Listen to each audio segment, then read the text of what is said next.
गुरु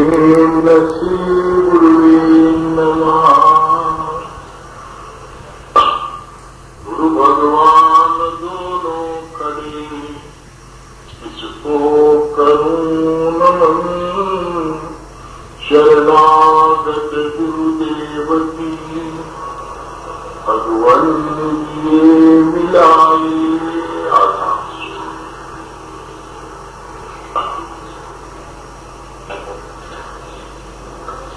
ये तो जीवन है।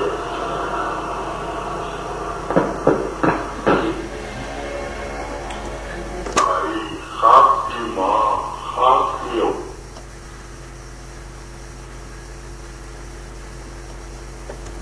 पढ़ते हैं, वो सिंचित करते हैं थोड़े, ऐसा लंबा समय है।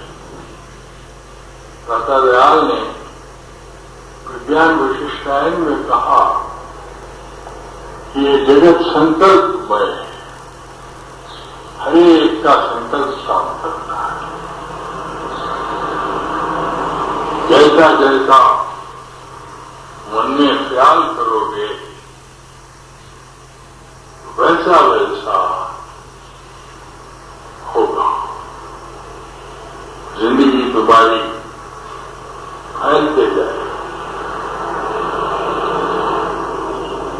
कभी ये न समझो, कभी हरगिज़ ये ख्याल न करो कि ये जो तुम देख रहे हो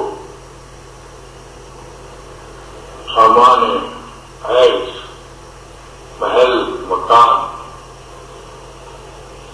पुत्र, औलाद, कुटुंब, दौलत, ये खाकी दौलत है। उनमें आपने अशरफियों का थैला देखा, आंख खुली, कुछ भी नहीं। वैसे ही मौत के बाद जब आंख खुलती है, कुछ नहीं।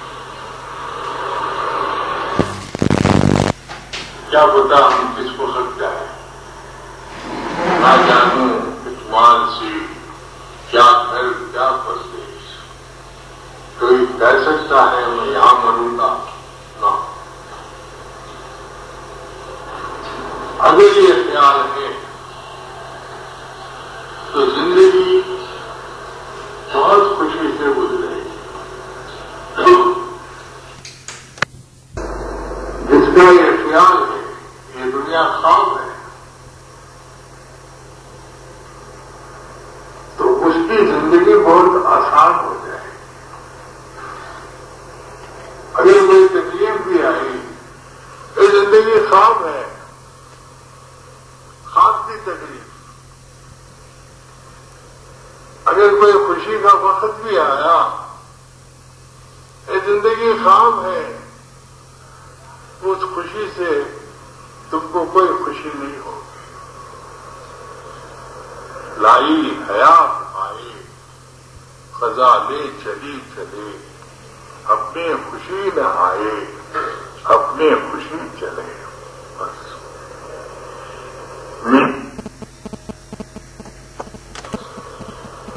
लाई हयात आए, खजा ले चली चले, अपने खुशी न आए, अपने खुशी चले।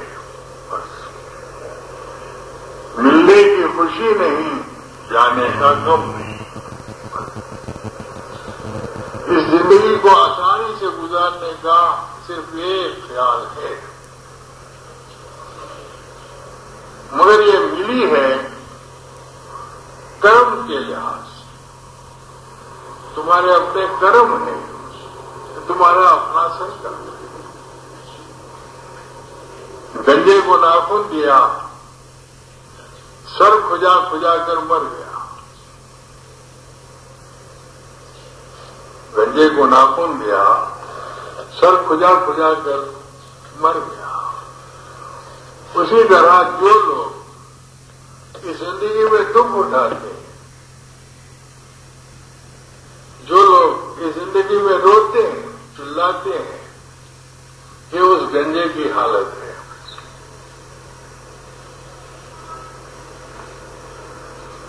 उसकी हालत है। अगर इंसान सुख आता है, सुखी है, वो सुखी नहीं है। अगर आपको सुख भी है तो वो सुख नहीं है। क्यों? ये ख्वाब का सुख है। इस वास्ते यहां क्या होना चाहिए? जिंदगी में खुश रहने का क्या राज है? एडजस्ट करो बस। Life is a struggle, adjustment is remedy. बस मैं आपको बताता हूं, राय दौलतराम एग्जीक्यूटिव ऑफिसर कंटोनमेंट थे। उस जमाने में मैं कंटोनमेंट गार्डन में सत्संग करता था। उस दौलतराम की बीवी राधा स्वामी मत की थी और राय दौलतराम आर्य समाज की थी, कट्टर। दोनों ने अपने लिए खाने का इंतजाम अलग अलग रखा। इसका पानी वो नहीं पीते थे, उसका पानी ये नहीं पीते थे। और इसी कश्मोकश में 3 बच्चे हो गए, बच्चियां, 3 बच्चियां हो गई।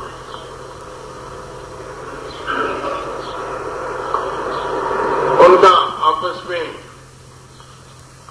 तय हुआ था कि इतना रुपया तुम हर महीना मुझे दोगे, बस। और रुपया जोड़ते गई। ये बेचारा खर्च चलाते गया, खर्च चलाते गया। वो पेंशन की स्टेज पर हैदराबाद में उसका ट्रांसफर हुआ, रिटायरमेंट के स्टेज पर। तो मैं यहां कंटोनमेंट में सत्संग करता था। उसकी औरत को मालूम हुआ कि राधा स्वामी सत्संग है। वो मेरे सत्संग में आई। राधा स्वामी मत का सत्संग है।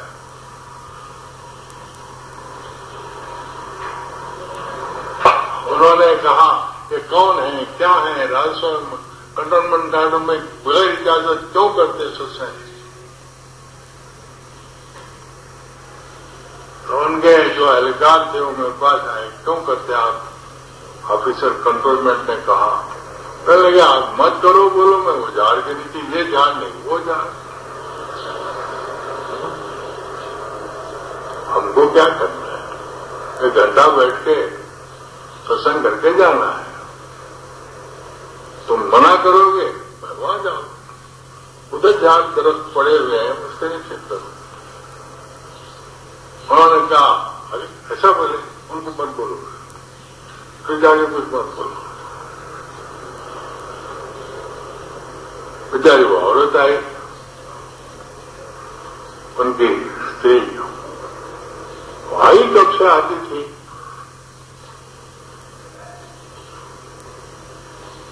तो मैंने सत्संग में कहा स्त्री और पुरुष का मिलाप ऋणानुबंध है। स्त्री और पुरुष का मिलाप एक ऋणानुबंध है। शोहर ये समझता है कि ये मेरी औरत है,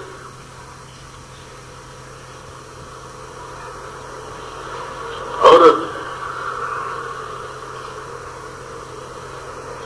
और स्त्री ये समझती है कि ये मेरा शोहर है, बंधन है। मगर हकीकत देखो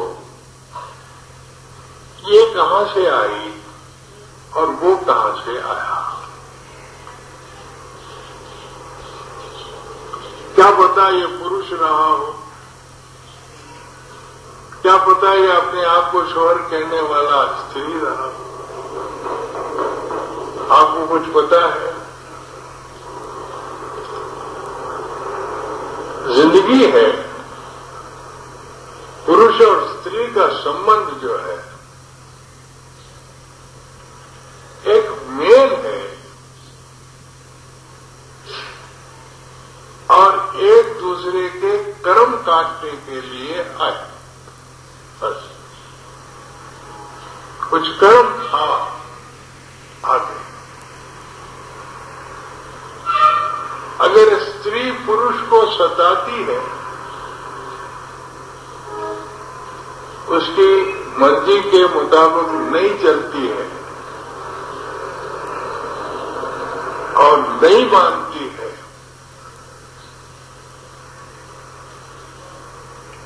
तो मुझे अगर पूछो उसको खुश होना चाहिए,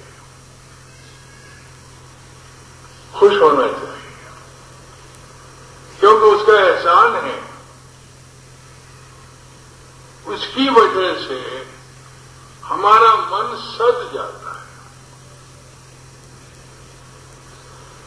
अगर ऐसी औरत मिली, मैं तो कहता हूं कि अल्लाह का लाख लाख शुक्र है।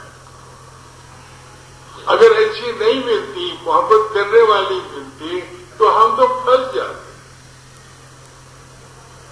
उसको ख्याल आता है, वो उस तकलीफ को बर्दाश्त करके उधर रुजू हो जाता। होता है या नहीं होता? उसको तो खुश होना चाहिए। मैं बुझाया के पास गया, उसकी औरत मर गई, वो रोते रोते मेरे पास आया। मैंने कहा तू खुश हो जा, तो हंसना चाहिए, तू रोता क्यों? तू सत्संग करने, इतना सत्संग करके फिर भी रोता है।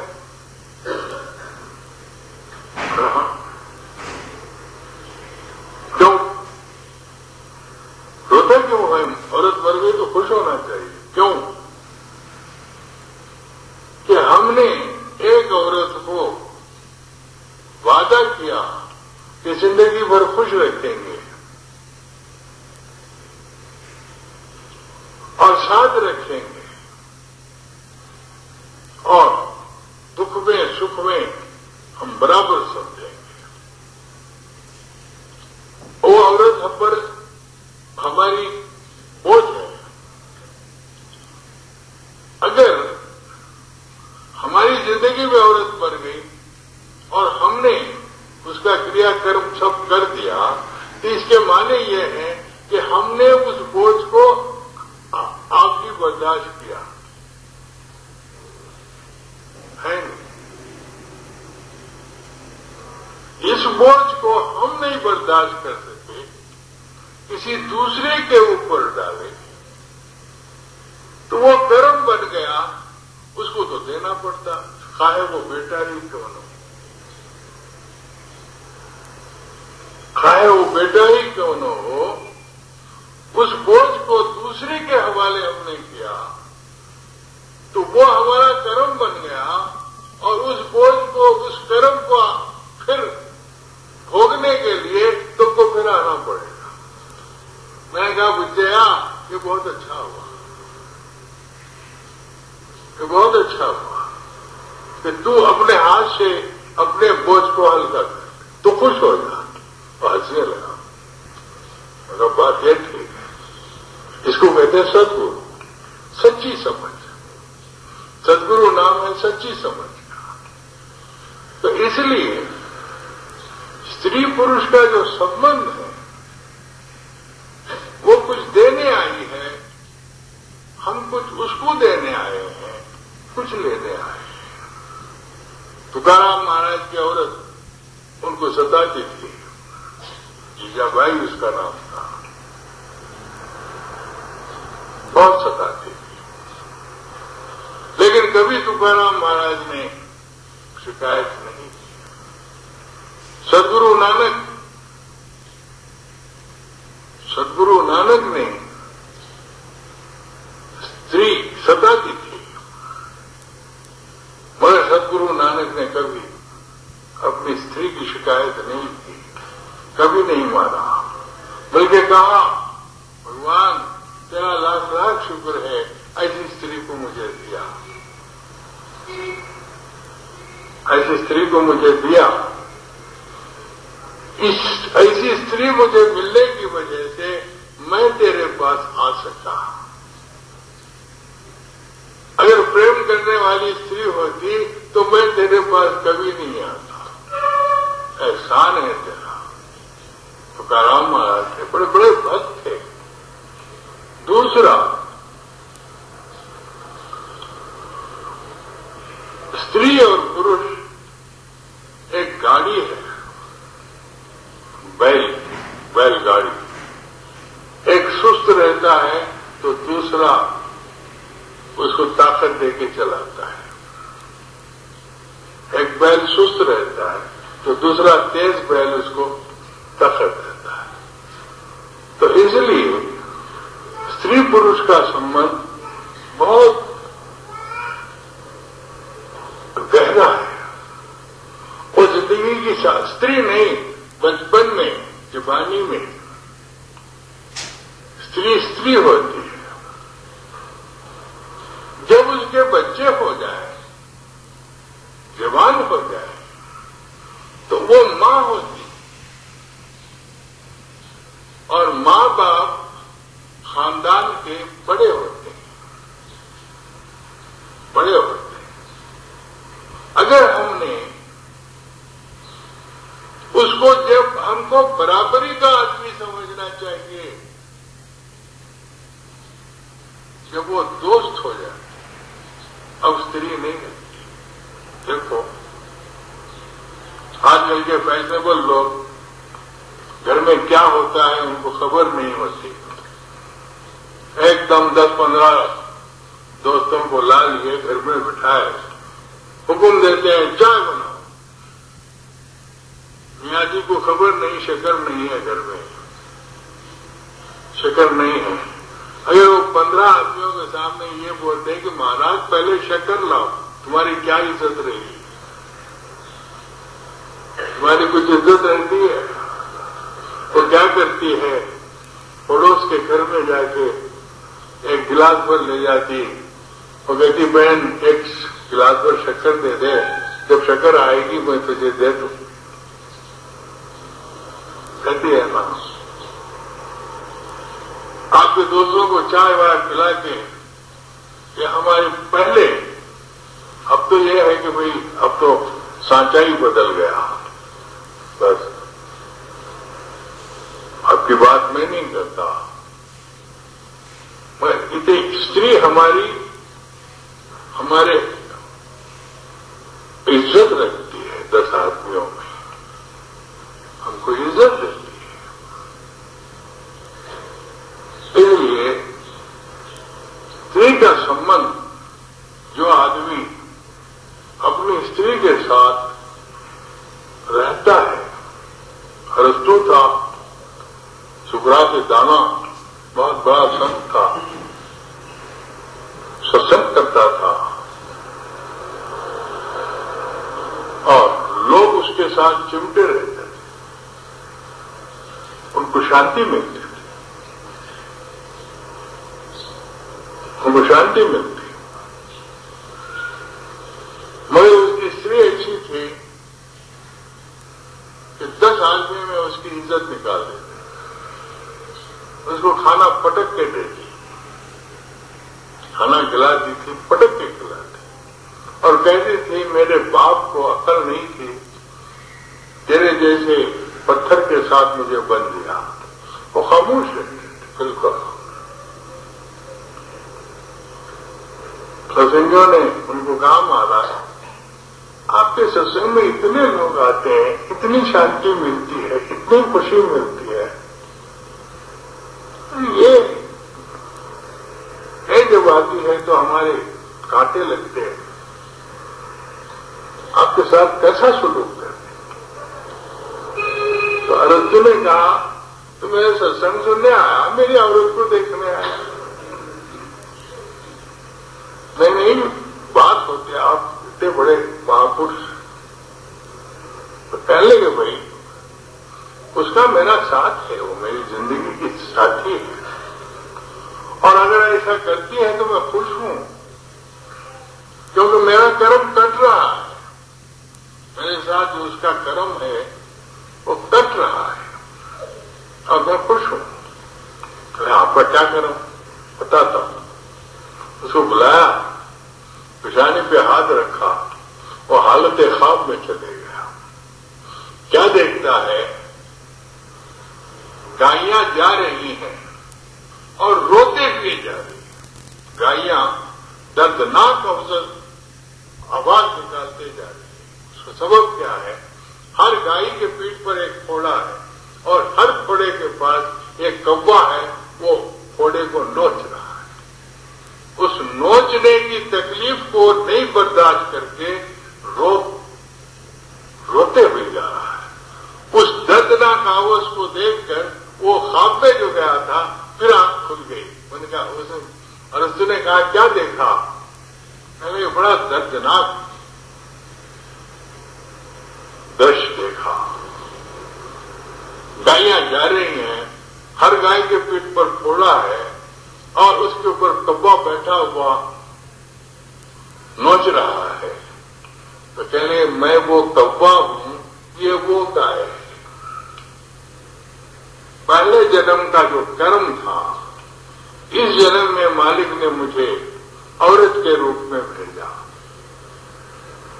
मुझे मर्द बनाया, उसको औरत बनाया। अब अगर वो तकलीफ मुझे देती है तो वो तकलीफ मैंने दी हुई है और उस तकलीफ को वो काट रही है। बता मैं खुश हूं नहीं? मेरा तो कर्म कर रहा है, नहीं तो इस कर्म को काटने के लिए मुझे फिर आना पड़ता था। इसलिए मैं उन लोगों को कहता हूं जिनकी औरतें सताते हैं, तो उन औरतों को देवी समझकर नमस्कार करो, बर्दाश्त करो, बर्दाश्त करो। औरत हमारी इज्जत है, औरत हमारी इज्जत है। इसलिए जिस शौहर को मकान में उसकी औरत इज्जत नहीं करती, उस शौहर को दुनिया में इज्जत नहीं मिलती। मैं नंदू भाई जी महाराज के पास गया। माता जी बड़ी पाक दामन औरत।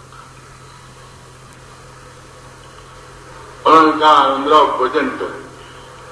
हम दोनों गए, बैठे, खाना परोसा गया, खाना खा लिए, उठे, हाथ धोने के लिए भाई जी महाराज मुझे लेके गए। तो वहां एक बकेट रखी हुई थी और हाथ धोने में जरा तकलीफ हो रही थी। तो कह लगे खबरदार आनंदराव, यहाँ की किसी चीज को हाथ नहीं लगाना। बोला और खामोश है। कहे ये जो है ये मेरी औरत की सल्तनत है, हम उसके लिए आया है। उसने जो सामान जहां जहां रखा उसको हटाने का हमको इख्तियार नहीं है। हमारा काम है, हम उसकी प्रजा हैं। उसने समझ के रखा, इसमें हम दखल नहीं दें। देखो महापुरुष भी अपनी स्त्री को कितनी इज्जत है। आपको बताऊं, परमदयाल फकीरचंद महाराज थे, उन्होंने सत्संग में कहा कि वाकया अपनी औरत को, उनकी आमदनी 200 रुपए थी, उनकी सौभाग्यवती को हृदय रोग था, हार्ट ट्रबल थी, होम्योपैथिक दवाएं देते थे। यहां से कोई सज्जन गए हैदराबाद, गिरधर सिंह दयाल बेचारा, उसने देखा, उसने कहा महाराज ये एलोपैथी की दवा काम नहीं देती, आराम नहीं आता, ये एलोपैथी की दवा कीजिए। महाराज जी ने कहा मुझे मिलते ही 200, मैं अगर एलोपैथी में 200 दूं तो क्या खाऊंगा? ऐसा कुछ दे नहीं सकता। खैर वो हैदराबाद आए, 4000 रुपया उन्होंने उनको भेजा। अब 4000 50,000 रुपये परमदयाल जी को मिलते ही बड़े खुश हुए और औरत के पास जाके कहने लगे, अब तुझे मैं एलोपैथी की दवा दूंगा। उसने पूछी क्या बात है? चले वो हैदराबाद के सज्जन जो आए थे उन्होंने 4,000 मुझे भेजा। औरत ने कहा, जवानी में जब तुम कमाते थे गुरुओं को खिला दिए, बुढ़ापा आया, अब शिष्यों के पीछे तुम हिलाकर फिरते हो। देखो कैसी बात कही। महाराज जी ने कहा, बहुत सच कही, सच्ची बात कही। ये संतों का, संत कभी बुरा नहीं मानते। उन्होंने अपनी खुले आम के सत्संग में उन्होंने कहा, तो इसलिए स्त्री पुरुष का संबंध। तो दौलतराम की औरत आई थी, मैंने उसको बताया, उसने जाके अपने शोहर से कहा, भले सब बोले बेचारे वो भी कंटोनमेंट गार्डन में आए मेरे पास और उन्होंने सत्संग सुना, मोटर में मुझे साथ लेके गए। वो बीवी ने अपनी शिकायत सुनाई, उन्होंने अपनी शिकायत सुनाए, पहले महाराज हम एक दोनों का पानी पीते नहीं, उसका पैसा हमने शादी में जैसा कबूल किया है वो दे दिया है, उसके पास पैसा है और अब मैं रिटायरमेंट की स्टेज पर आ गया हूं, बच्चियां शादी को है, मैं इसे पैसा मांगता हूं, नहीं देती, अब मैं क्या करूं? तो चूंकि उसने मेरा सत्संग सुना हुआ था, उन्होंने कहा ले लो, आप जितना चाहे ले लो, मिल गए हो। तू बराए वसल गर्दन आमुदी, मैं बराए फजल गर्दन आमुदी, यानी क्या, मैं मिलाने के लिए आया।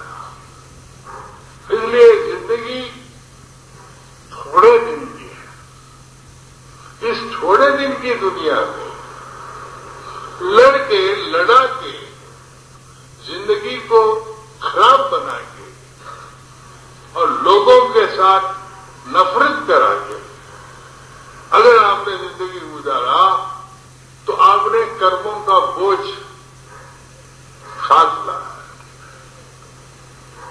500 रुपये अदा करने के लिए आए, 5 लाख करके गए, क्या फायदा? इसलिए दोस्तों, life is a struggle, her stage पर है और जिंदगी को तरकीब से बहुत हंसते हंसते आए थे, रोते हुए हंसते चले संसार से, क्या बिगाड़ा सृष्टि कर्म के, क्या बिगाड़ा हमारा सृष्टि कर्म के व्यवहार। बस हर लड़का रोते हुए आता है, यहां कर्म को काटकर हंसते हुए चले जाता है। इसलिए दोस्तों, जिंदगी है, अपनी जिंदगी को खुशी से गुजारो, खुशी से गुजारो, खुशी से जिंदगी में ये 3 उसूल हैं जो भगवान ने दिया, उस पर संतोष मानो, मेहनत करो, जितनी तुमसे मेहनत हो सकी उतनी मेहनत करो और उस मेहनत करने के बाद भी तुम जैसा चाहते हो वैसा फल नहीं मिलता है, तो ये समझो कि मालिक ने हमारी चाकरी को देखकर हमको इनाम दिया है। राम झरो के बैठकर सबका मुजरा ले, जिसकी जैसी चाकरी उसको वैसा दे। हमको अगर मेहनत करने पर भी नहीं मिलता है तो ये समझ लो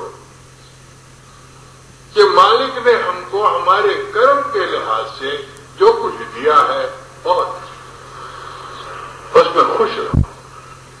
इसकी वजह से ख्वाहिशात नहीं बढ़ेंगी। ख्वाहिशात नहीं बढ़ेंगी तो बेफिक्र रहोगे, जिंदगी में खुश रहोगे। बस आज इतना ही कहो।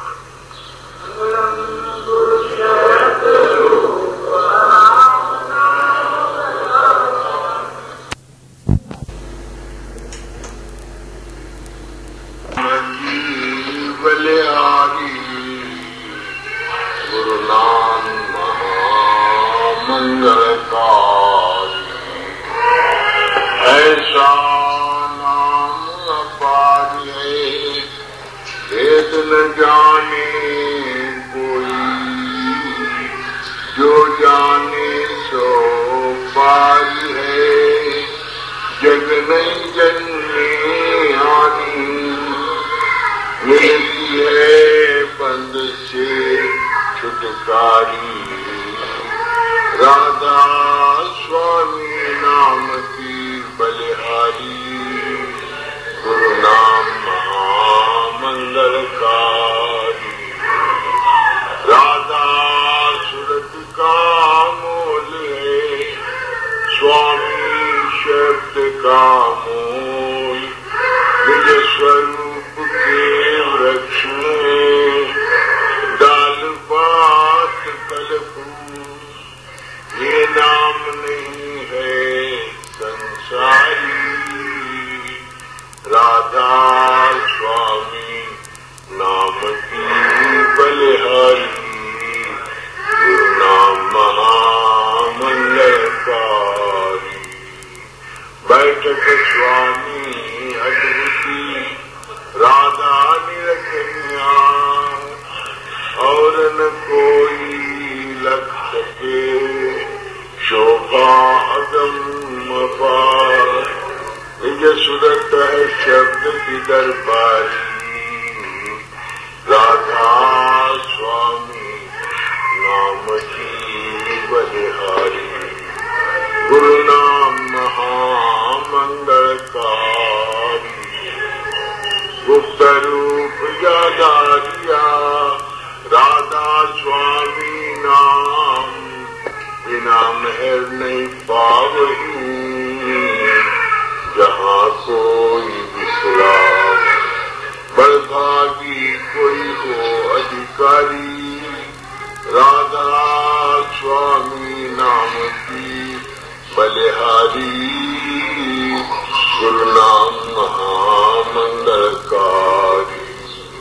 अलखागम नाम का राधा स्वामी नाम, त्रिलोकी के है परी, राधा स्वामी धाम, वारंगन रूप नरेखारी, राधा स्वामी नाम की बलिहारी, गुरु नाम महामंगलकारी, गुरु ब्रह्मा गुरु विष्णु गुरुदेवो महेश्वरा, गुरु साक्षात् परब्रह्म, तस्मै श्री गुरुवे नमः। गुरु भगवान दोनों कड़े, किसको करूं नमन, शरणागत गुरुदेव की, भगवन ये मिलाए। राधा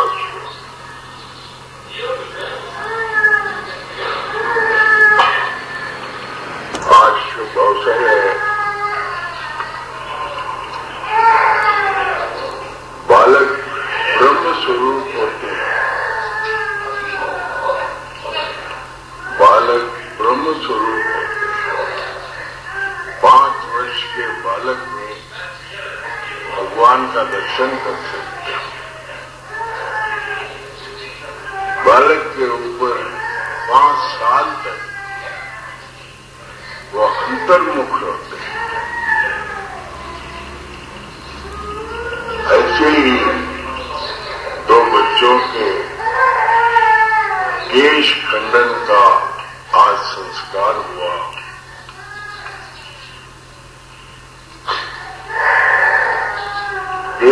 खंडन का संस्कार इसलिए हमारे ऋषियों ने रखा कि पहले सर के बाल जो मां के गर्भ में थे ये पहले बाल थे और इसको ज्यादा दिन नहीं रखना चाहिए क्योंकि मल मूत्र से निकले हुए बाल हैं। केश खंडन संस्कार एक 16 संस्कारों में एक संस्कार है। हिंदुओं में हर जीव के 16 संस्कार होते हैं, उस संस्कारों में ये एक संस्कार है जो कि ये पहले बाल है। भगवान ने ये बाल बालक को दिए हैं, इसको एक अच्छी मुहूर्त में अच्छी जगह पर अच्छे सत्पुरुष के हाथ से इसका खंडन करना चाहिए। ये बालक बहुत भाग्यवान है जो उनका केश खंडन संस्कार सत्संग में हुआ।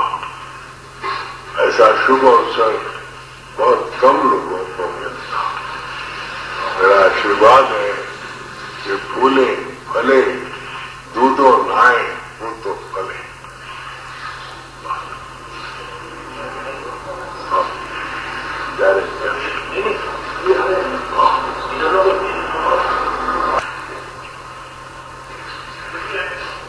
गुरु ये संसार में प्रगट गुरु से ज्ञान लो,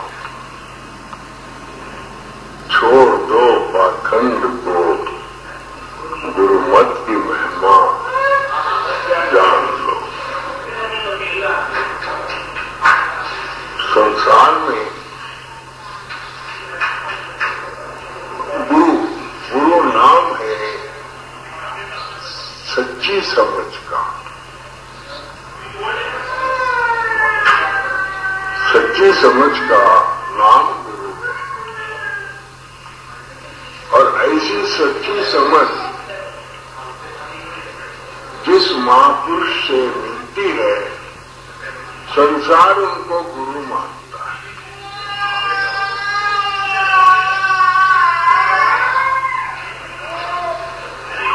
मगर यहां सच्ची समझ गुरु है या गुरु का शरीर गुरु है, समझने की जरूरत है।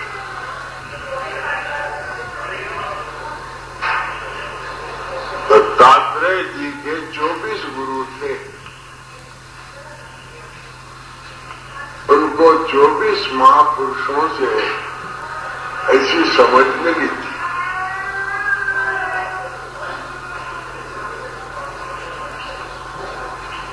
जहां जहां से हमको सच्ची समझ मिलती है, जिस जिस महापुरुष से हमको ऐसी समझ मिलती है वो सब गुरु हैं। एक बार दत्तात्रेय जी जा रहे थे,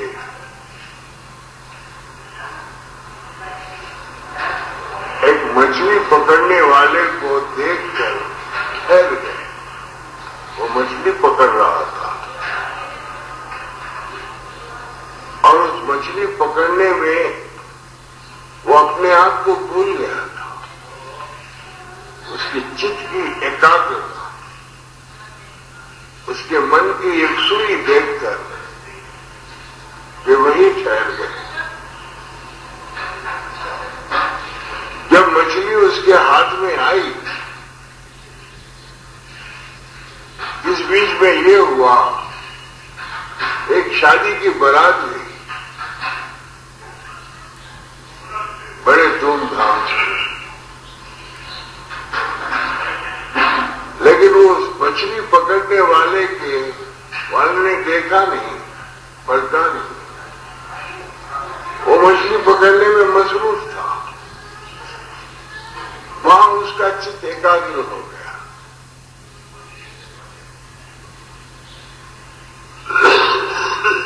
बारात आई और चले गई। इसके बाद मछली जब पकड़ी गई तो बहुत खुश हुआ। दत्तात्रेय जी वहां खड़े थे। उसने कहा, भाई यहां से शादी की बारात गई। कहने में मुझे पता नहीं,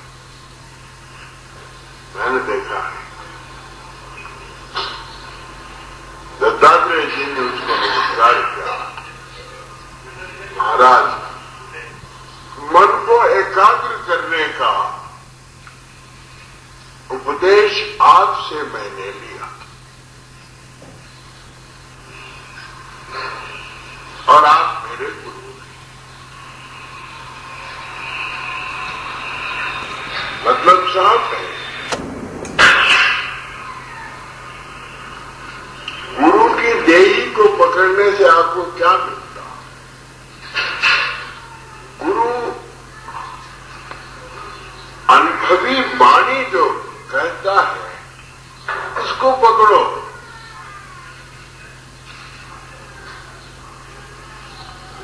उसको पकड़ो। वो अनुभव की वाणी जहां से आपको मिलती है, लोकाचार के तहत हमको उसको नमस्कार करना चाहिए। बस जहां से जिस सत्पुरुष से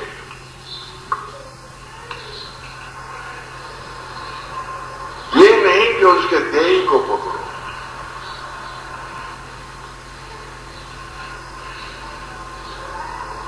जो कोई आवे मेरी सभा में गुरु का रूप लखा। दाता दयाल कहते हैं,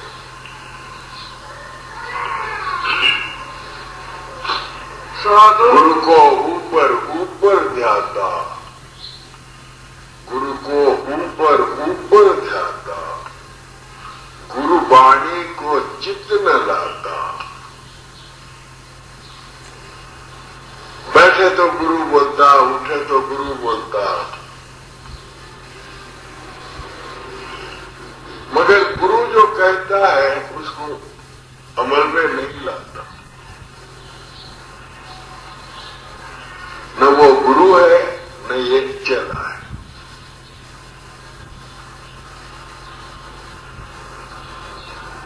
गुरु का एक चोला है।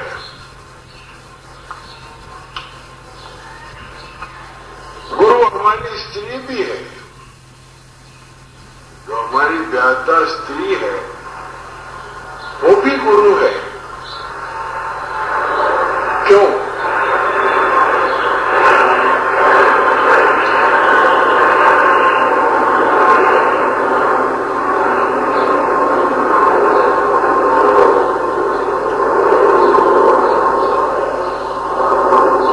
हमारे घर में सारा सामान रहता है, गृहस्थी है। जब कोई घर में मेहमान आता है, भाई जी ने मुझे कहा,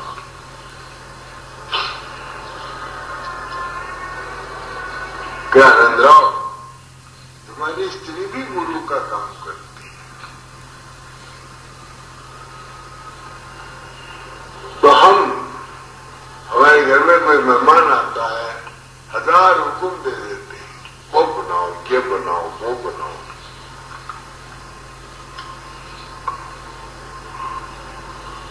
लेकिन हमारी स्त्री,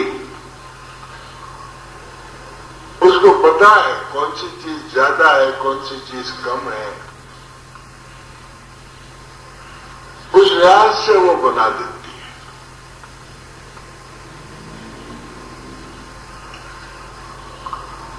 हालांकि आपके फरमान के मुताबिक नहीं होता,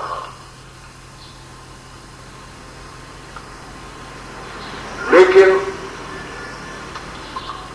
वो जो जिस तरीके से हमारे मेहमानों हमको खुश करके भिजवा देती है, वो गुरु का काम करती है। वो है गुरु।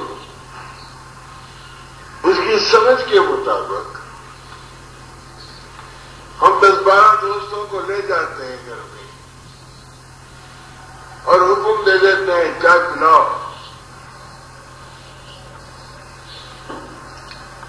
हमको पता नहीं मकान में शक्कर है क्या नहीं है।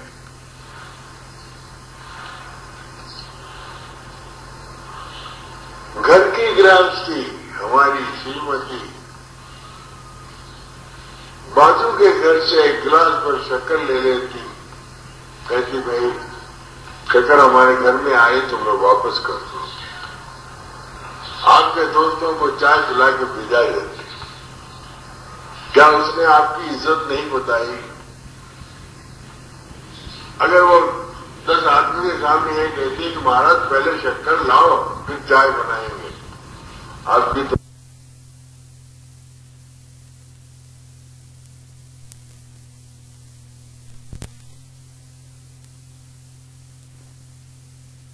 हमारे घर में आए तो मैं वापस कर दूंगी।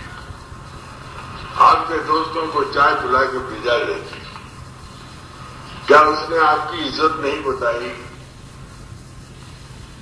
अगर वो 10 आदमी के सामने ये कहती कि महाराज पहले शक्कर लाओ फिर चाय बनाएंगे, आपकी तो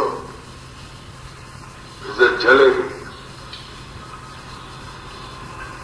10 आदमी के सामने अगर किसी की बीवी, पहले संस्कार के हमारे हिंदुस्तान की देवियां,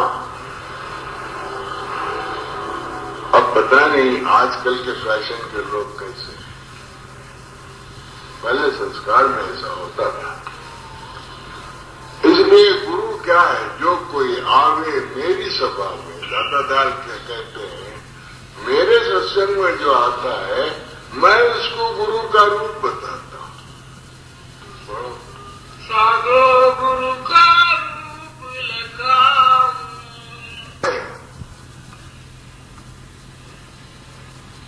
सत रज तम के पाय।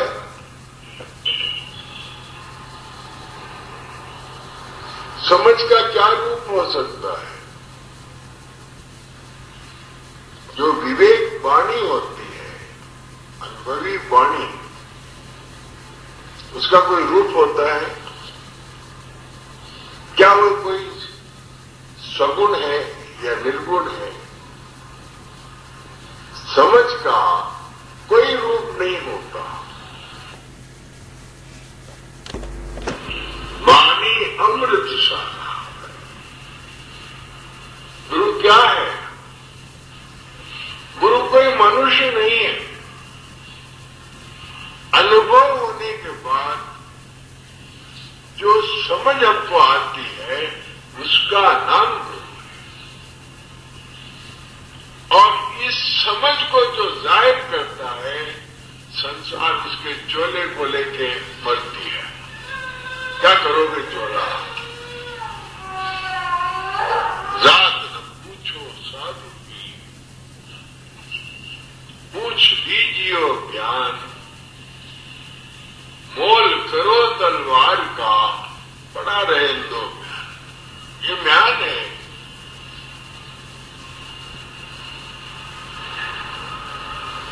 संसार गुरुओं के पीछे पड़ता है। गुरु ने दाढ़ी बढ़ाई, शिष्य ने भी दाढ़ी बढ़ाई। गुरु लाल कमीज पहन लिया, शिष्य ने भी लाल कमीज पहन लिया। क्या ये गुरु भक्त हैं? नहीं। गुरु की समझ से तो काम नहीं लिया। गुरु ने जिस बात को समझाया उस बात पर अमल नहीं किया, लेकिन गुरु जैसे बन गए। इसलिए दोस्तों, समझ, जहां तुमको सच्ची समझ मिले वही तुम्हारा गुरु है। आदर करना, सत्कार करना, भोजन खिलाना, पैसे देना, ये लोक मर्यादा है। ये गुरु सेवा नहीं है। गुरु सेवा गुरु की सेवा है। गुरु को ऊपर ऊपर ध्यान, गुरु की वाणी भीतर न लाता। बड़ा ध्यान से उनके सामने अगर वो कहते, कोई कहता ये हमारे गुरु है महाराज, ये गुरु महाराज, उसको समझाते। दादा दयाल ने मोहन सिंह एक इस्लामाबाद का सत्संगी था, वो दादा दयाल को बहुत मानता था। जहां गए हमारे गुरु महाराज, और दादा दयाल कहते ये मेरा दोस्त है। वो ये नहीं कहते ये मेरा चेला है। कभी दादा दयाल ने किसी को चेला नहीं कहा, ये मेरा दोस्त है। ज्यादा से ज्यादा वो कहते थे ये मेरा परमार्थ का साथी है। बस मैं कभी जाता हूं, ये हमारे गुरु महाराज हैं, हमको बड़ी तकलीफ होती है। गुरु कहते हैं ज्ञान को, समझ को, सच्ची समझ। और ये जिस चोले में आती है उस चोले को नमस्कार है, आदर है। जैसे आपको किसी ने बचपन से किसी ने विद्या पढ़ाई, किसी ने व्यवहार का ज्ञान दिया, किसी ने जिंदगी में रहने का तरीका बताया, बेशक ये गुरु है,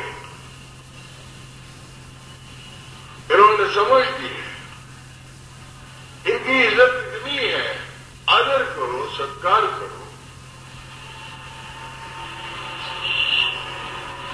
बस। लेकिन ये नहीं कि सारा दिन इनके पीछे फिरते रहो, घर का काम छोड़ो, गुरु महाराज की सेवा में लगे रहे। ये गुरु भक्ति नहीं। हाँ, गुरु भक्ति ये क्यों की जाती है, मैं मुझसे पूछूं। राय शालिग्राम महाराज के रोज गंगा से पानी लाते, स्वामी महाराज को स्नान कराते, तिलक लगाते, फिर अपनी ड्यूटी पर डायरेक्टर जनरल पोस्ट ऑफिस थे, अपने ड्यूटी पर चले जाते। जब तक इनका प्रसाद नहीं मिलता, पर इनका प्रसाद रेल में चले जाता था। इतनी सेवा करने के बाद राय साहब ने ये लिखा, ये सेवा हमारी गुरु भक्ति नहीं है। इन्होंने इतनी सेवा की, ये गुरु भक्ति नहीं। वो कहते हैं दर्शन करे, भजन पुनि सुने, सुन सुन कर मन में गुने, गुन गुन कर काट याद सारा, कर काट सार या हरा, कर आहार पुष्ट हुआ भाई, अब भव भय सब गए बसाई। ये राय साहब जिन्होंने अपने गुरु की इतनी सेवा की, उन्होंने ये तो नहीं कहा कि तुम मेरी तरह सेवा करो।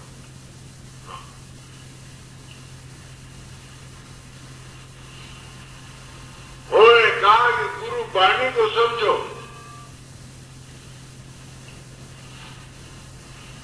गुरु जो बात तुमको कहता है उस पर अमल करो, ये तुम्हारी सेवा है। बस गुरु को पैसे देना सेवा नहीं है, गुरु को कपड़े पहनाना सेवा नहीं है, ये लोक राग है, रिवाज है।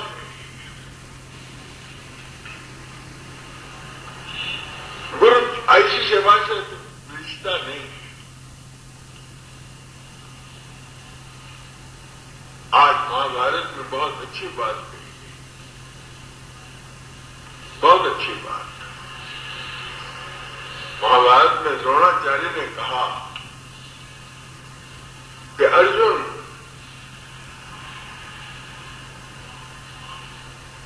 लड़ाई में उतरकर और अर्जुन मेरे साथ युद्ध करे और मुझे अपने बाणों से घाव पर घाव लगाए और उसको अफसोस न हो, तो मैं कहूंगा वो शिष्य है।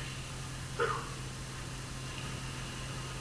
महा गुरु भाव का आना जरूरी, आया तो के गया, वो क्षत्रिय नहीं है। मेरे साथ अर्जुन लड़े, मुझे घाव लगाए और घाव लगाते हो तो उसको ये ख्याल ना आए कि ये मेरे गुरु है, तब तो मैं उसको अपना शिष्य नहीं समझता। देखो कितनी हिंदू फिलॉसफी कितनी ऊंची है, इससे समझो। तो इसलिए जो कोई आवे मेरी सभा में, गुरु का रूप दिखाओ। तो गुरु का रूप क्या है? गुरु है सच्ची समझ। और ये सच्ची समझ कब आती है? दो शख्स तीन गुणों के पार जाता है, सत रज तम। सत रज तम के परे जाता है और परे की हालत में जो अनुभव करता है वो वाणी हमको बता दे, वो है गुरु का रूप। आज एक पत्थर निकालो, 10 गुरु निकल जाएंगे उसमें। क्या हम गुरु हैं? राजा दयाल ने 5000 किताबें लिखी, आखिर में कभी कोई किताब भी ऐसी बता दो जिसमें उन्होंने गुरु महर्षि शोभतलाल लिखा हो? वो कभी नहीं लिखा। कोई शख्स अपने आप को गुरु का होने का दावा नहीं कर सकता। जो मन वचन कर्म से परे जाकर वाणी कहता है, गुरु है वाणी, वाणी अमृत सारा, बस वचन गुरु है। जो बात समझ की है और इसको हासिल करने के लिए वो अपने आप को छोड़कर ऊंचे जाकर उस वाणी को लाया है, वो वाणी गुरु। हम गुरु नहीं, न गुरु भाव है। इसलिए दोस्तों, गुरु भक्ति है गूढ़ साथ, इसमें न बहे कोई। गुरु की तो बड़ी सेवा करते हैं और गुरु के वचन को नहीं मानते। क्या वो गुरु भक्ति है? नहीं।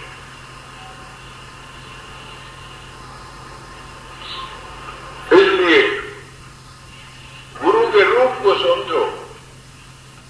वाह गुरु, वाह गुरु, वाह गुरु। इसे क्या मिलता? क्या गुरु तुम्हारी इज्जत का मोहताज है? सोचो तो सही।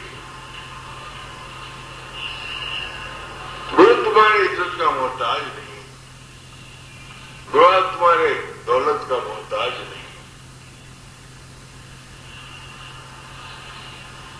गुरु खुश होता है, हम खुश होते हैं अगर हमारे वचन पर कोई चला। मैं कभी जाता हूं सत्संगियों के घरों में, गरीब सत्संगी होते हैं। क्या भाई कितने बच्चे हैं? महाराज ये 3 बच्चे आ रहे हैं, ये 2 बच्चे आ रहे हैं।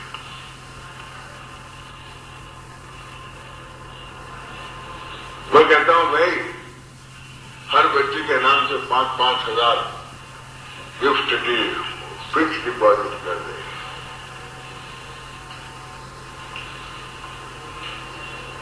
फिर तुझे शादी की फिक्र नहीं होगी।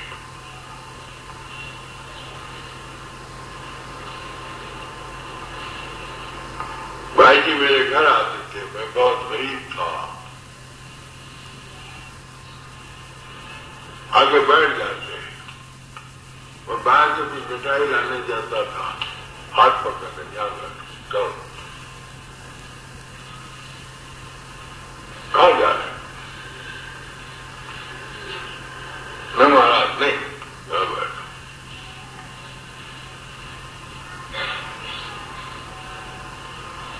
अरे घर की शक्कर है ना, कुछ नहीं बने तो मीठा भात बना दे, बस मिठाई का है।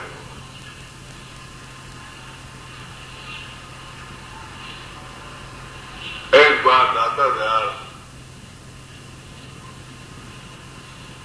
सुनाम स्टेशन पर फकीरचंद जी महाराज के मकान गए, वहां उनकी नौकरी थी।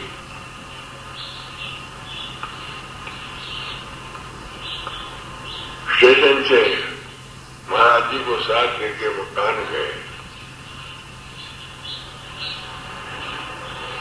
इत्तेफाक से घर में क्यों नहीं थे, घर में क्यों नहीं थे? महाराज जी जाने लगते हैं, फकीर जाना नहीं, बाहर नहीं जाना। तो महाराज नहीं, जो है वो खा लेंगे, जो चीज है वो खा लेंगे, वहां तरकारी नहीं, बैठो।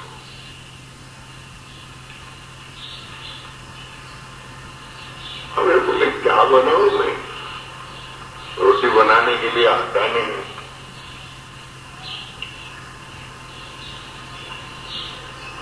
बोले महाराज क्यों ला? नहीं नहीं क्यों नहीं, जो घर में है वो लो। और घर में क्या हो, गेहूं की छान रहती, गेहूं की छान रहती है ना, वो एक डब्बे में भरी हुई थी, पहले वही लाओ, उसकी रोटी बनाओ। अब साथ में महाराज जी कभी वो अपने गायों को खिलाने के लिए हरियाली लाते थे, वो एक जगह रखती, अरे इसकी तरकारी बनाओ।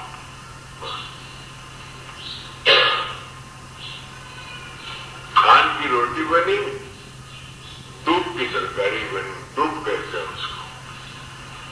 और दोनों ने मिलकर कहा, पहले फकीर आज तेरा खाना बड़ा लजीज था, बहुत मीठा, जिंदगी भर में आज खाया मैं खाना।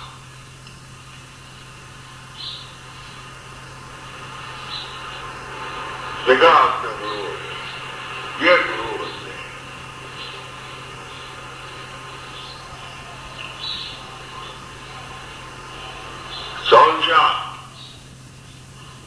सौंशाह के साथ सत्संगियों ने शिकायत की कि महाराज तो जब बहुत दौलतमंद लोग आते हैं तो हमको छोड़ देते और उनसे बातें करने में लग जाते आप।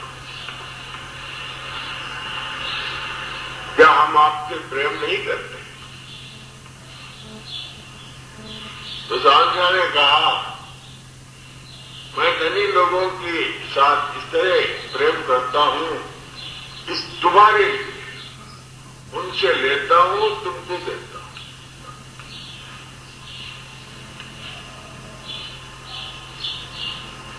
उनसे लेता हूं, तुमको देता हूं।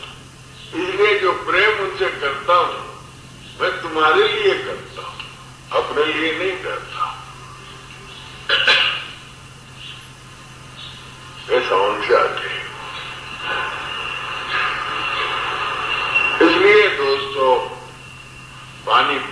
ध्यान कर, गुरु करना पहचान कर।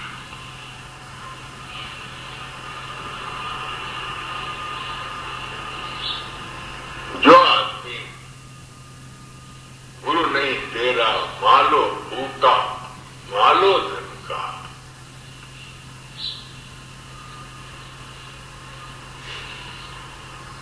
क्या जरूरत है गुरु को आपके धन की?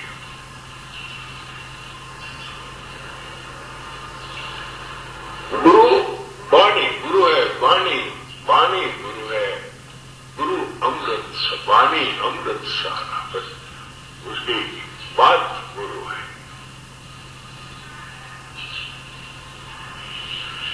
एक दफा गुरुचंद महाराज वहां थे, कोई गांव है याद नहीं, सत्संग हो रहा था, जज्बे में भर के अपने सारी जेवरात, अपनी औरत के सारे जेवरात लाए, उन्होंने सत्संग में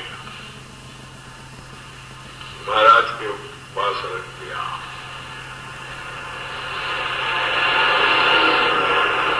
जज्बा होता है।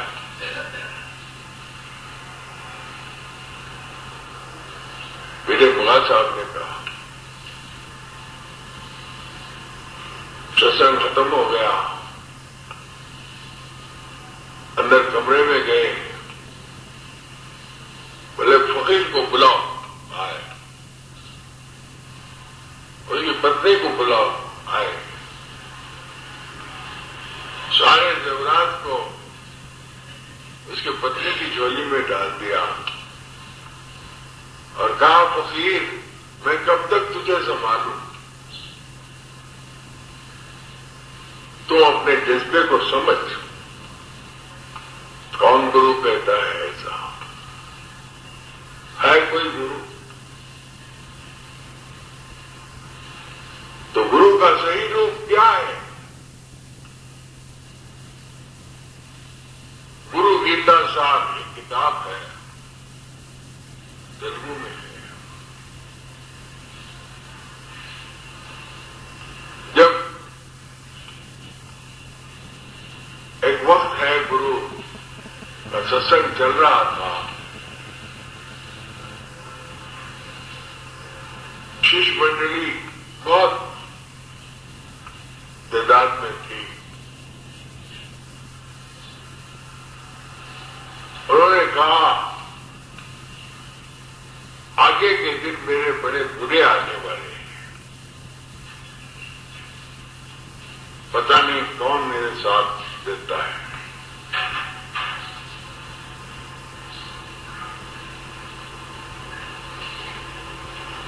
उसके बाद वो सख्त बीमार हुए, एक एक सत्संगी अपना अपना रास्ता ले लिया, एक सत्संगी उनके साथ रहा, उनकी सेवा करता था। ये गुरु गीता साथ में है, तेलुगु किताब है।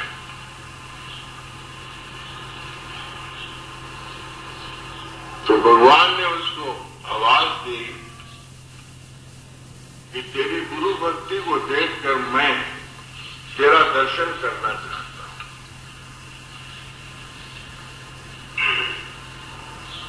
ये गुरु महाराज की सेवा कर रहे थे, आवाज आई। उन्होंने गुरु महाराज से कहा कि महाराज मुझे ये आवाज आई है भगवान की, क्या मैं जाऊं? कल यहां जाओ, भगवान के पास जाओ। फिर वो रुक गए, कहे क्यों जाता नहीं? कहे महाराज भगवान के पास तो मैं जा रहा हूं, मैं उनसे क्या मांगू? कहे मांग ले, तुझे जो जिसकी जरूरत है मांग ले। नहीं, मैं भगवान से ये मांगूंगा कि आपकी बीमारी दूर हो जाए, आप पहले की तरह तंदुरुस्त हो जाए। कहने खुदा के लिए ये मत मांग, मेरे लिए कुछ मत मांग, तेरे लिए कुछ मांगना होता है तो मांग ले, मेरे लिए मत मांग। अगर तू मेरे लिए मांग लिया तो ये जो कर्म अब कट रहा है ये कुछ दिन के बाद और कट आएगा। ये बला मुझसे टलेगी नहीं। तू मांग लेगा, किसी दूसरे जन्म में मेरा पीछा ये छोड़ेगी नहीं। इसलिए मेहरबानी करके मेरे लिए कुछ नहीं मांगना। देखिए गुरु की साथ ये वो अपने लिए कुछ नहीं मांगते। वो समझते हैं कि कर्म है, कर्म अगर कट गया तो अच्छा है, उसी दिन कटना है इसे। ये है गुरु का रूप। गुरु भगवान से बढ़कर, गुरु भगवान से बढ़कर है। कैसे? द्वंद्व में हमको फंसाया। भगवान ने हमको इस संसार में फंसा दिया, द्वंद्व में। इससे निकालने वाला गुरु है। बोलो भगवान बड़ा है या गुरु बड़ा है? द्वंद्व में हमको फंसाया। इस द्वंद्व अवस्था से हमको निकालने वाला गुरु है। हम माया और मोह में फंस गए। हमको सत्सत विवेक बुद्धि देकर, हमको सच्चाई बताकर, हमको इस माया से छुड़ाने वाला गुरु है। तो गुरु हुआ या नहीं भगवान से बढ़कर?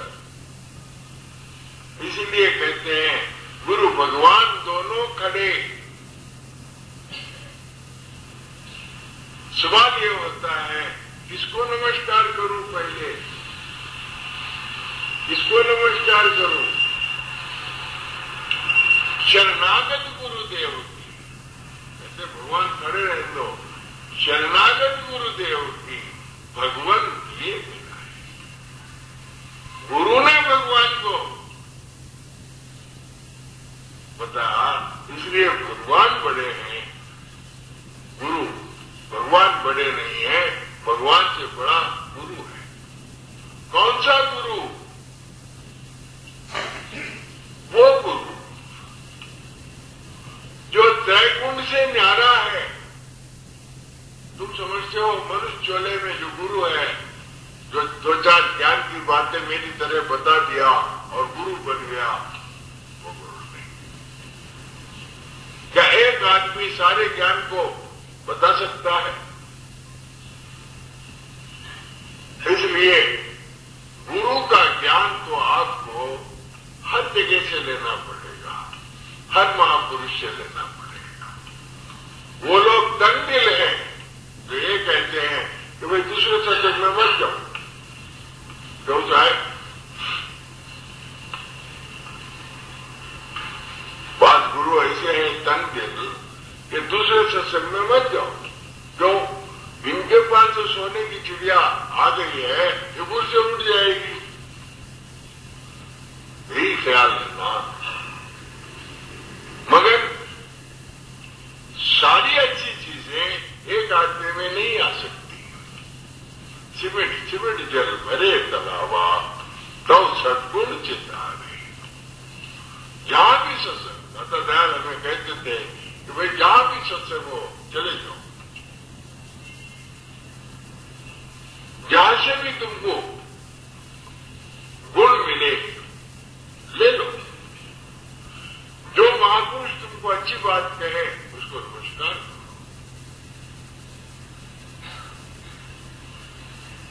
गुरु ज्ञान एक आदमी की मिरास नहीं है। इसलिए बाप का बेटा वारिस हो सकता है, लेकिन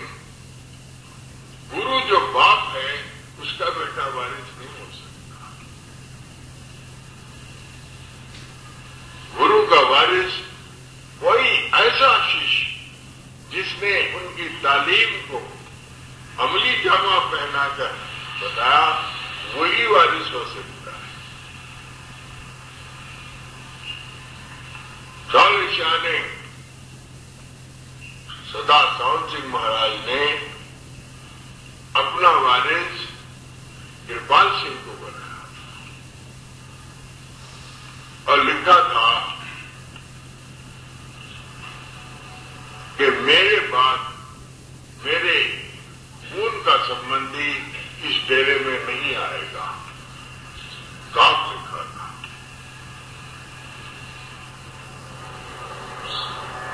लेकिन बाद में क्या हुआ?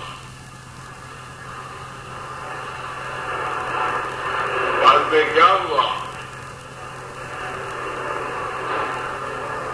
कृपाल सिंह को तो कोई पूछा नहीं, चरण सिंह आ गए। चरण सिंह उनके नवासे सावन सिंह महाराज।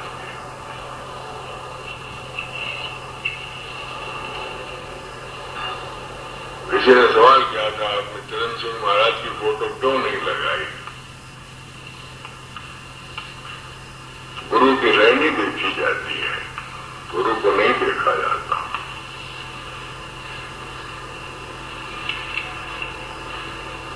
डेरा और गादी पड़ गए, इसलिए ये परमार्थ है। परमार्थ में परमार्थ का ही अवतार आना चाहिए, जहां बाप बेटे का कोई लिहाज नहीं।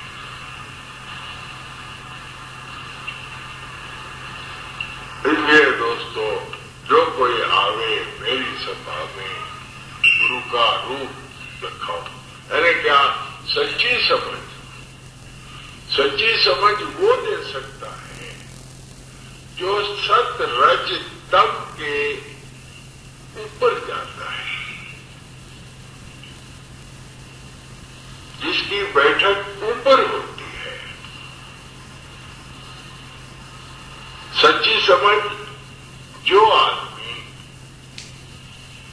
भ्रूमच, सहतल कमल, त्रिकुटी, शून्य, महाशून्य, अमर गुफा, सतपथ में रहकर जो ज्ञान प्राप्त करता है, वो ज्ञान गुरु है।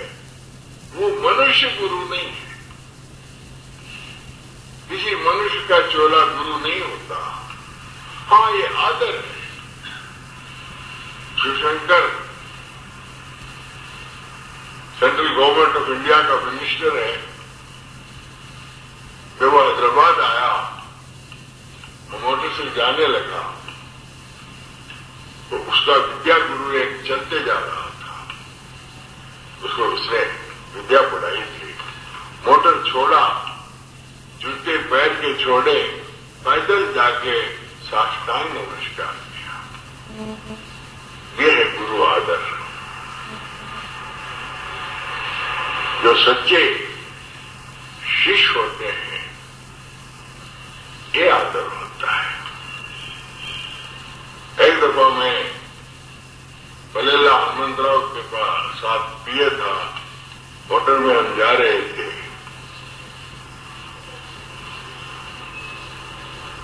होटल में जा रहे थे, एक जंगल से एक आदमी घोंगड़ी ओढ़ के जा रहा था। ये मोटर खड़ी करे, मैं हनुमंतराव मेरा गुरु, विद्या गुरु है। उसके पैर पड़े, मैंने भी नमस्कार किया। घोंगड़ी पे बैठे, उसने कहा अब तुम मिनिस्टर हो गए हो, हमारे जैसे आदमी की तालीम करोगे तो दुनिया हमको टिकने नहीं देगी। दुनिया हमको टिकने नहीं देगी। लोग आके हमारे पास सिफारिश करो बोलेंगे, ऐसा मत करो। उन्होंने कहा आपने जो विद्या पढ़ाई है, उस विद्या से मैं मिनिस्टर हो गया, ये आपकी दी हुई बरकत है। बेशक आप जिसको जो मदद देनी है, ये मेरे प्रिय आनंदराव बैठे हैं, उनको लिखा के भेज दो और मैं वही करूंगा जो न्याय से हो सकता है। आप लिखे हैं इसलिए कोई रियायत नहीं करूंगा, सब बात बता रहे हो। आप लिखते हैं इसलिए कोई रियायत नहीं करूंगा। अगर सच्ची बात है, न्याय है, तो जरूर करूंगा। वो बात सच्ची है। इसलिए दोस्तों, गुरु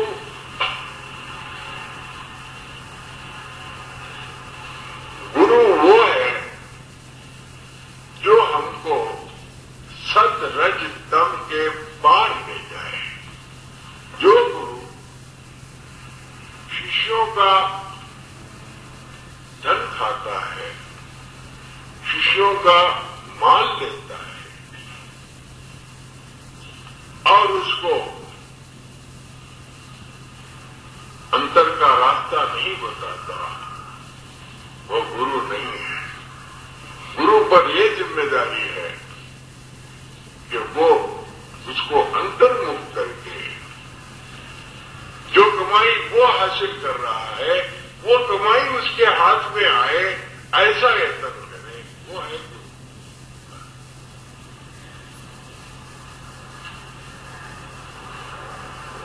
अगर लोग हमारे साथ आते हैं, हमारी सेवा करते हैं और वो अभ्यास और साधन नहीं करते हैं, तो एक बोझ है वो हम पर। इसलिए हम मंदिर बना दिए, भाई देना हो मंदिर को दे दो, हमारे मकान पर कुछ मत दो, तो देना है मंदिर को देना। तब तो हमारे ऊपर कोई जिम्मेदारी नहीं है। मंदिर में लोग काम करते हैं, अन्नदान होता है, उनकी मदद होती है, उनकी आशीषा आपको प्राप्त है। अगर हमने आपकी कोई चीज खाई तो फिर वो तो हमारे ऊपर बार है। इसलिए गुरु से ज्ञान लो।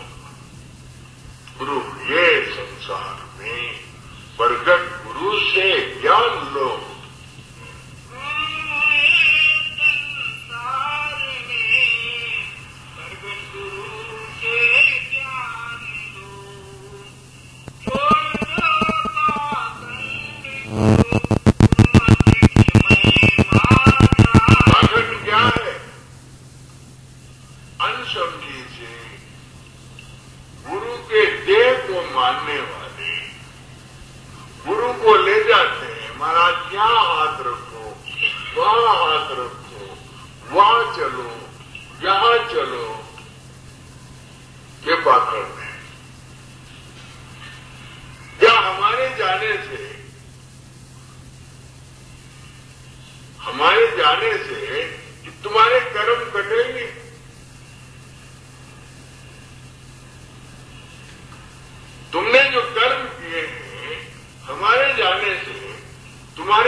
उसकी शुगर नील होगी।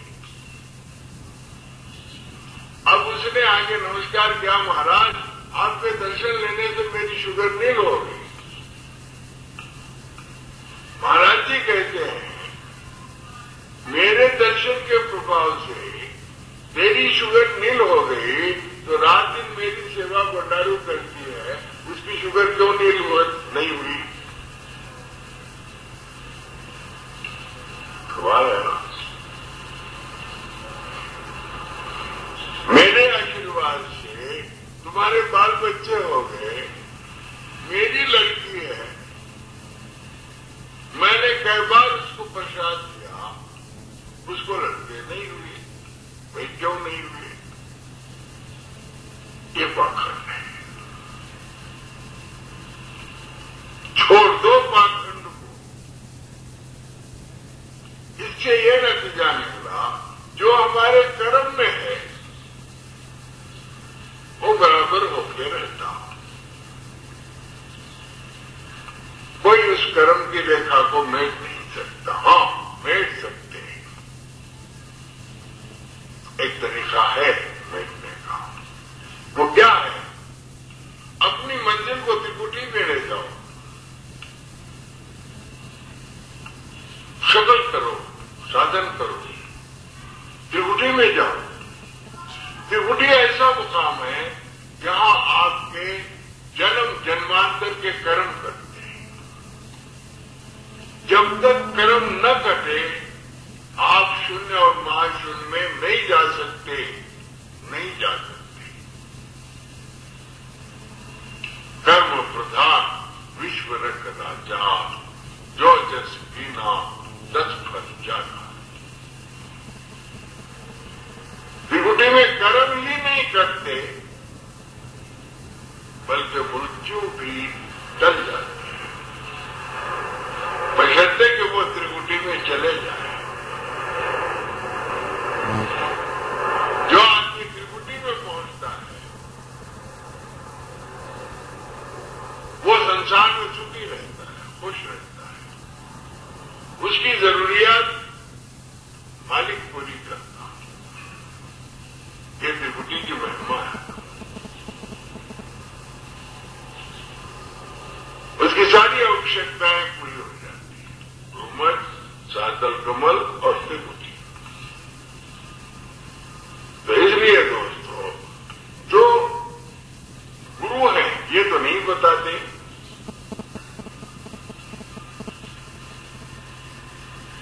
बड़े बड़े दुकान बन गए, चलो जी चलो सैन करने। कोई माउंट आबू की तरफ ले जाता है, कोई किधर ले जाता है। एक धंधा हो गया, गुरुवाई क्या हो गई, एक धंधा हो गया, शोरूम बन गए।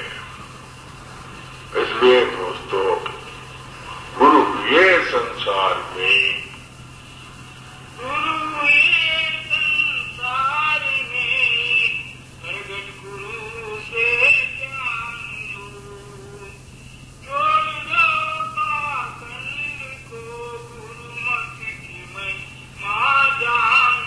गुरुमत की महिमा क्या है?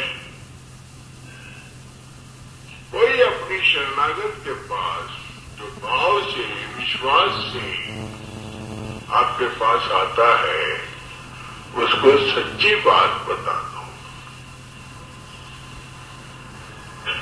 इसके बाद वो जाने या उसका भाव जाने। अगर हमने सच्ची बात बता दी तो हम उसको धोखा नहीं दे रहे हैं। दादा दयाल ने धाम बनाई,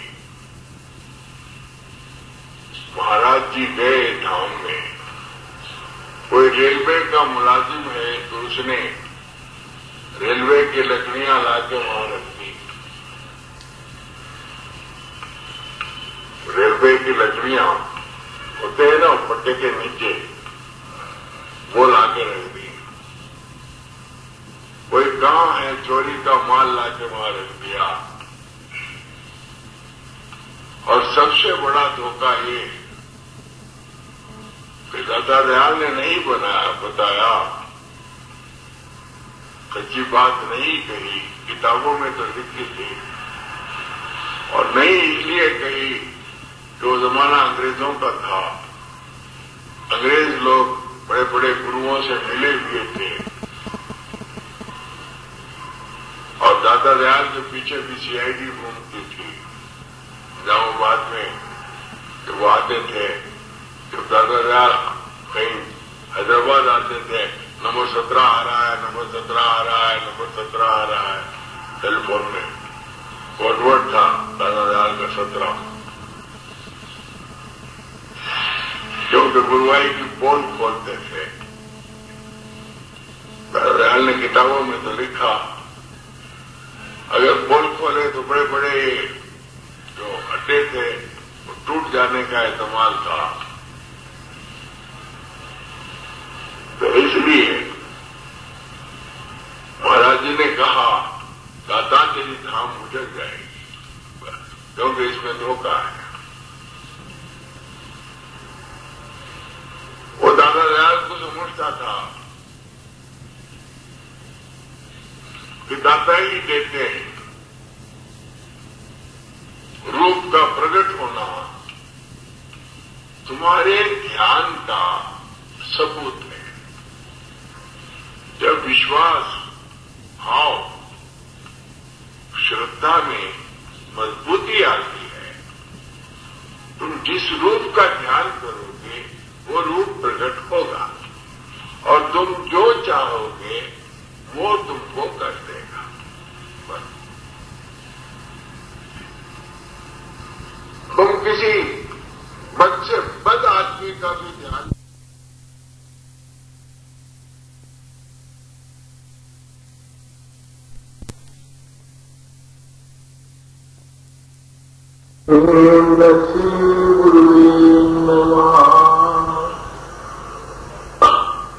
गुरु भगवान दोनों खड़े, किसको करूं नमन, शरणागत गुरुदेव की, भगवन ये मिलाए आधा।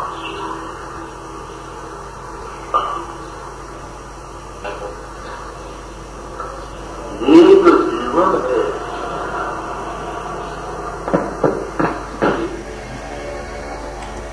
भाई खाक की माँ, खाक की